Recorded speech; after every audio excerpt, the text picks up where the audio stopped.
क्या आपने कभी एक वर्ल्ड फेमस म्यूजिशियन के बारे में सुना है जिसने अपनी फमे के पीक पर अपना करियर छोड़कर इस्लाम को एम्ब्रेस किया? यह स्टोरी है कैट स्टीवंस की, जो एक legendary British singer song writer थे और बाद में यूसुफ इस्लाम बन गए। लेकिन उन्हें ये लाइफ चेंजिंग डिसीजन लेने के लिए क्या चीज़ इंस्पायर की?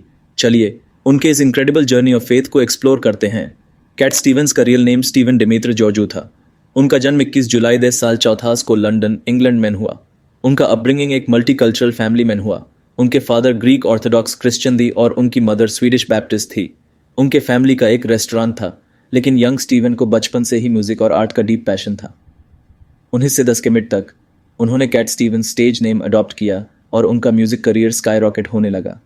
Wild world, father and son, morning has broken जैसे हिट सॉन्ग्स ने उन्हें वर्ल्ड वाइड पॉपुलर बना दिया। उनके 1 साजन करोड़ से अधिक रिकॉर्ड सेल हो चुके हैं और 2 आबाद से अधिक स्ट्रीम्स हैं। लेकिन इतनी मैसिव सक्सेस के बावजूद उनके अंदर एक एम्प्टीनेस फील होती थी, जैसे कुछ मिसिंग हो। उन्हें फेम और वेल्थ मिल चुकी थी, पर एक डीपर पर्पस की तलाश थी। लाइफ चेंजिंग इंसिडेंट 23 साल 74 चौथे में, जब उनकी पॉपुलैरिटी पीक पर थी, तब उन्होंने कैलिफोर्निया का एक ट्रिप लिया। वहाँ एक शॉकिंग इंसिडेंट हुआ जो उनकी लाइफ को कम्प्लीटली चेंज कर दिया। जब वो पैसिफिक ओशन में स्विम कर रहे थे, तब एक स्ट्रॉन्ग करंट में फंस गए और उन्हें लगा कि वो ड्राउन हो रहे हैं। जब उनके पास कोई स्ट्रेंथ नहीं बची, तो उन्होंने कहा, गॉड, अगर आप मुझे बचा लेंगे तो मैं आपके लिए काम करूंगा। और एक मिरेकल हुआ। एक स्ट्रॉन्ग वेव उन्हें शोर तक वापस ले आई। इस टेरिफाइंग एक्सपीरियंस ने उन्हें डीपली सोचने पर मजबूर कर दिया कि उनकी लाइफ का रियल पर्पस क्या है। इस इंसिडेंट के कुछ टाइम बाद उनके ब्रदर ने उन्हें कुरान का एक कॉपी गिफ्ट किया। पहले भी उन्होंने डिफरेंट रिलीजन्स एक्सप्लोर किए थे, पर कुरान की क्लैरिटी और तौहीद, वननेस ऑफ गॉड का कंसेप्ट उनके दिल को छू गया।